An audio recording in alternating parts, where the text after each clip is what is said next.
So I died a little while ago, so I owe people a spoiler. Huh! Which is an unwritten rule that I kind of just I do if I have spoilers ready to go, and I have one.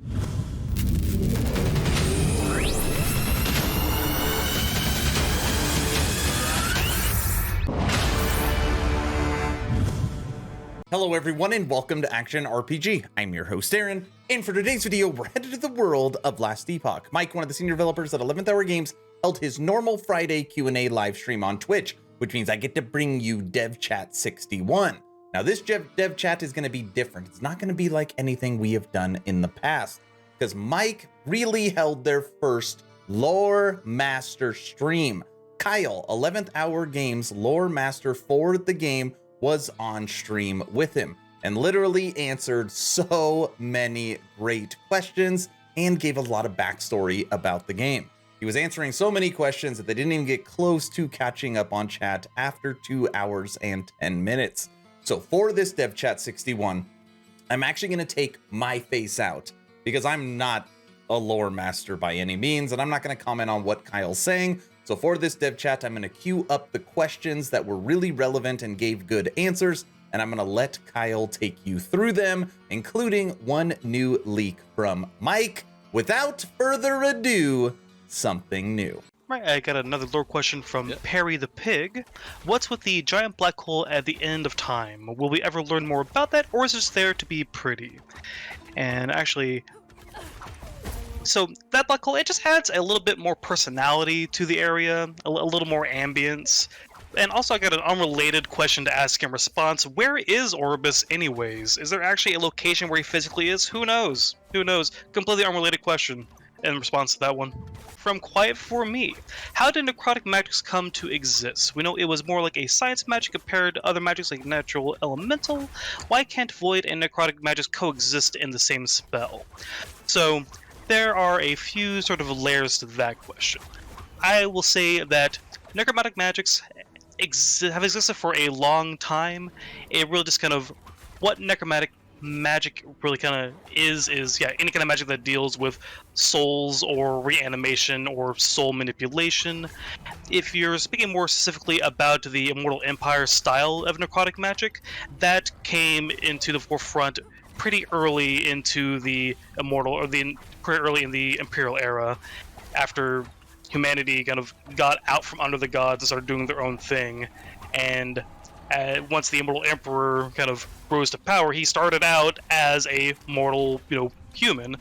And once they had just more resources at their hands, no gods to kind of, guide them or tell them what to do, they started experimenting with these kind of more forbidden magics more and more, and kind of sort of advancing it into this more sort of science-like shape. So that's kind of the short version of that. Is necrotic magic has existed for a long time, but it's been more of a kind of forbidden, kind of hedge magic, kind of secret kind of thing, and it's really once the Immortal Empire really started to embrace it and kind of fuel it with this kind of stolen divine magic they got from killing the gods, and without having to push back from these divine influences, they're able to really kind of get the steam rolling on necrotic magic. We're actually advancing, kind of turning into what you see in the Imperial era.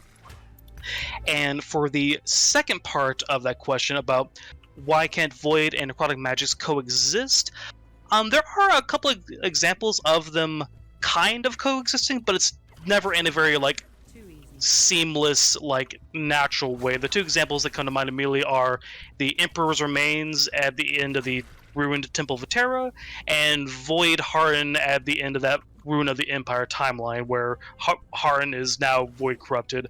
I would say both of those examples are kind of special cases because of the fact that, void magic and necrotic magic have a hard time coexisting due to the fact that they both sort of work off of the same, cray, almost the same sort of fuel almost. I've got a rent out version of this real quick. Yeah, so it's hard to see really seamless fusions of them because void creatures and void corrupted things, they aren't really alive in the same sense as normal life would be, so you can't really raise them into undeath.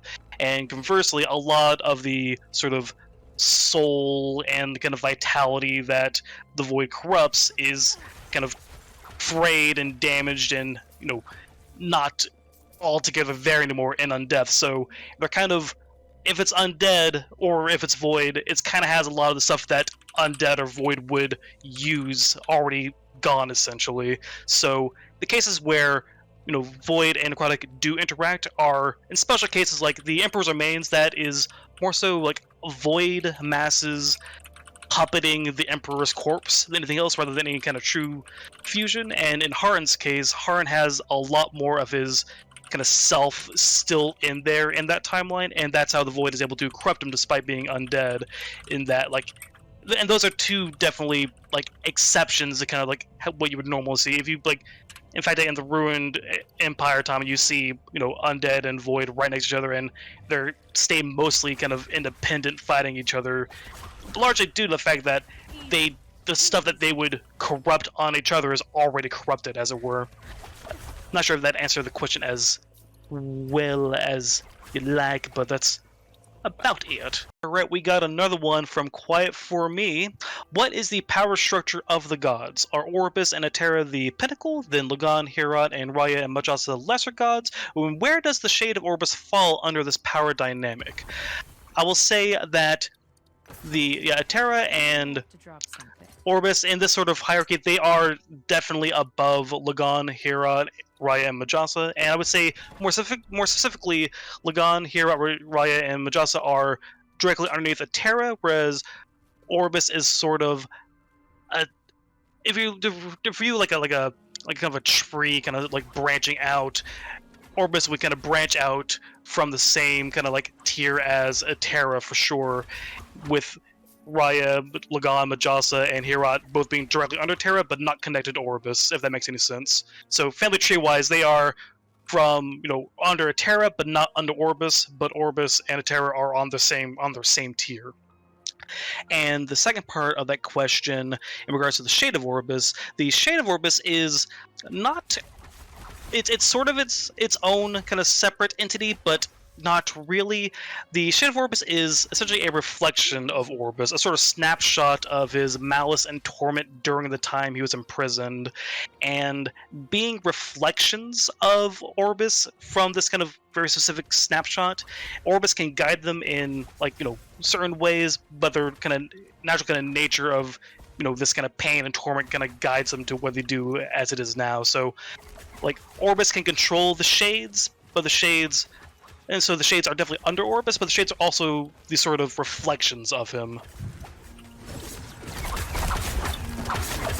So you could draw a parallel of the shades being just under Orbis in the same way that the Divine Era gods are just under Terra, but it's not exactly the same situation, as these are snapshots of Orbis rather than these more independent beings that the Divine Era gods are. Should we do a little graph here? So we've got... Sure. Alright, so pretty much we're only dealing with two tiers here. So we got a Terra and Orbis on one. Under Terra, we have the Divine Era gods. And under Orbis, we have the Shades, though the Shades are kind of the same entity as Orbis, but reflections of him, whereas the Lagan and the others are more independent. Kind of like that. Yeah, exactly. Yeah. So in this structure, like Hera and the others, they are subservient to Terra, and if she was active in the Divine Era, they would be following her orders and taking her calls on things, but they have no such connection or obligation to Orbis. Yeah. Despite Orbis and Terra being on the same tier. Moexcat 200. Why does Hera die so easily to Raya? Isn't he a god?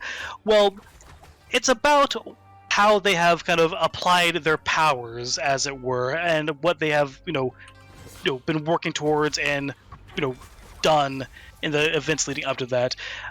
Herat had pretty much doled out more of his power to say Mortis and protecting and guiding people in Borea, more so than Raya, who's been more focused on the sort of aggression and being this powerful threat himself.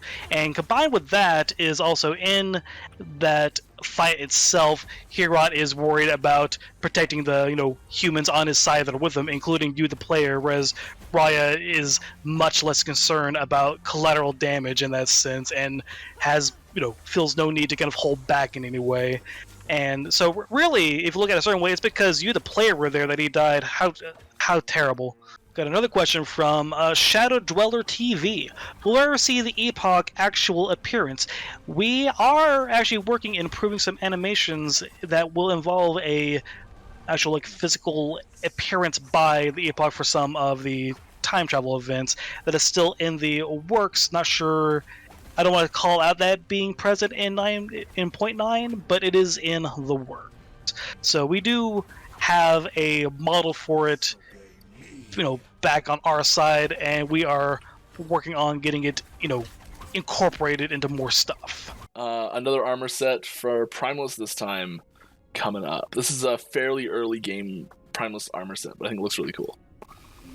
It's a little turnabout for it. It's a little interesting. Usually we've been seeing a lot of Sentinel ones where it covers the whole body, so there's gaps in this one because you get that model underneath a lot. But yeah, this is a new fairly early game Primalist armor set. It's pretty sweet. We have one more turnaround.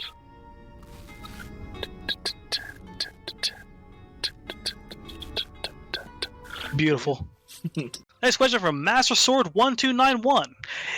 Are there any plans to insert a cinematic video during specialization choice which shows off unique aspects of the player chosen spec background and lore? So, I would say that just a straight up video, I would not expect that, but there are plans to revamp the whole mastery selection process to get more background and lore and more just kind of presentation involved there. So I wouldn't say an overt video. I feel like we could have the mechanics kind of oriented video of showing off masteries better placed somewhere else. But we do want to revamp that mastery selection process to get more of the background and lore involved there.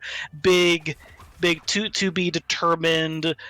No, don't have any hard dates or timelines on that, but that is definitely been talked about and has some sketched out early plans for that kind of thing. So it is something we want to revamp for sure. But as far as a very mechanics focused version of that is about showing off the mechanics side of positions, I could see a better place for that than the we'll have to hit that bridge more once we're on the bridge. Another question from Aya Weird.